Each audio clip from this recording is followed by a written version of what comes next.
the power everyone possesses.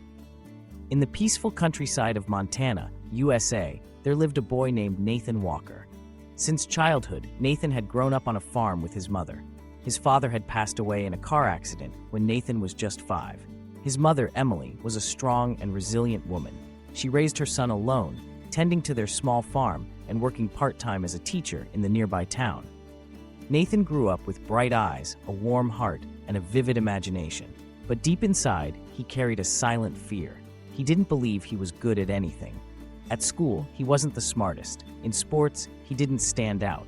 In extracurricular activities, he always stayed in the background.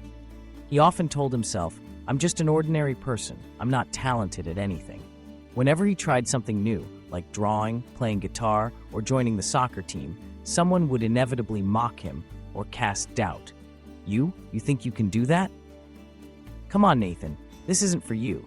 At first, he would push back, but over time, Nathan started to believe they were right. One summer afternoon, just after his 16th birthday, Nathan stood in front of the mirror after a long morning of work in the horse stables. Sweat trickled down his brow, his hands and arms smeared with dirt.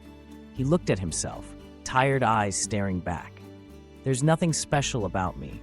Everyone else is better. Maybe I should just live quietly and stop dreaming." But at that moment, something in his reflection made him pause. For the first time, he truly looked into himself, not just his face, but the gaze, the emotion behind his eyes, and as if in a dream, he imagined his reflection speaking back to him. "Why do you believe everything they say?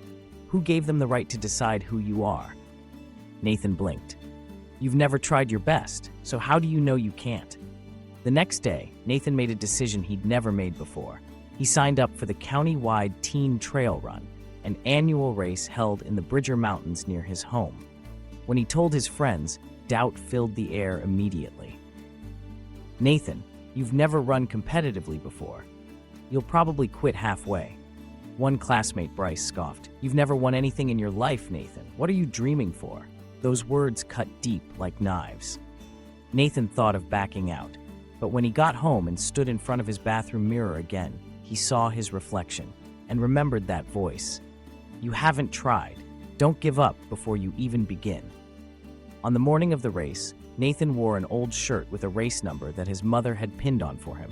She held his hand and said, "You don't have to beat anyone, sweetheart. Just beat who you were yesterday." Her words warmed his heart like morning sunlight. The race began. Over 60 teens stood at the starting line. Nathan stood near the back, his heart pounding. When the whistle blew, everyone surged forward like hungry wolves. Nathan ran at a steady pace, not too fast, not too slow. Others passed him. A few stumbled, but he kept going, his legs steady, his eyes focused. At the final stretch, an uphill climb where many runners slowed or gave up, something unexpected happened. Nathan still had energy.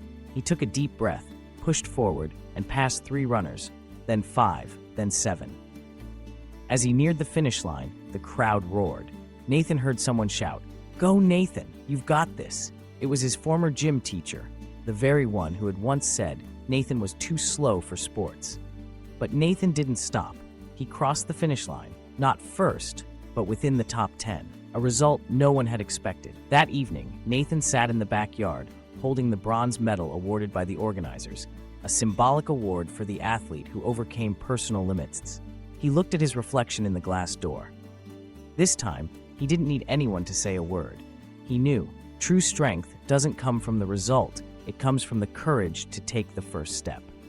Message of the story. In life, you'll always encounter 2 kinds of people. People like Bryce, who doubt, belittle, and criticize you, often because they've never dared to do something big themselves. And people like Emily, quiet supporters who stand behind you even when they say little. But the most important voice, the one that truly matters, is your own reflection in the mirror. The world may not believe in you, but if you believe in yourself, everything changes. Don't wait for others to cheer you on. Be your own greatest supporter. Listen to that inner voice, the one untouched by jealousy, fear, or judgment. That voice is you, your truest self. Because in the end, the greatest power everyone possesses is the power to believe in themselves.